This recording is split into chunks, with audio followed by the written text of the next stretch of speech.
salaamaaleykum wa rahmatullah mbokk yi ñu ngi leen ne di leen ziar leen baalu xaq ñaan borom bi subhanahu wa taala mu boole ñu jéggal xadiisul yawmi dafa wax qaala rasulullahi sallallahu alayhi wa sallam man araada annajaata fa alayhi an yumsika lisaanahu an ilxaram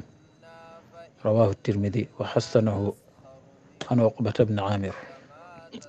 xadiis bés bi yonent bi sallallahu alayhi wa sallam nee na képp ku bëgg a mucc na téye làmmiñam ci lépp lu xaram xadis bi mu ngi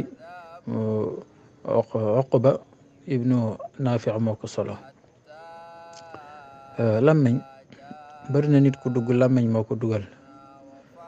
te bakkaar yi nga xamante ni borom bi subhanahu wa taala moom yoonam nekku ci bakkaar yooyu yi ci ëpp ci làmmañ lay jóge entre nit ak nit làmmañ moo koy sabab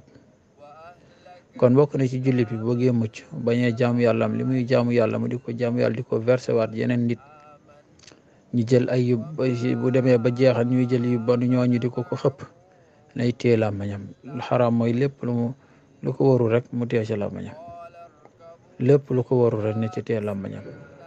ndax bu ko defee rek mucc Wolof naan ku noppi mucc kon nag boo noppee rek mucc te rawatina jamono noppi la ñu toll bu defee lu am solo la làmmañ fi mu mën a yóbbu nit defe naa dugg sawara bokk na ci li nga xamante ni mooy sabab yi gën a mag yi muy jëmale nit musiba yi yal nañ ci yàlla musal aqulu qawli hada wa astaghfirullah al-azim li wa lakum wassalaamu aleykum wa rahmatullahi wa barakatuh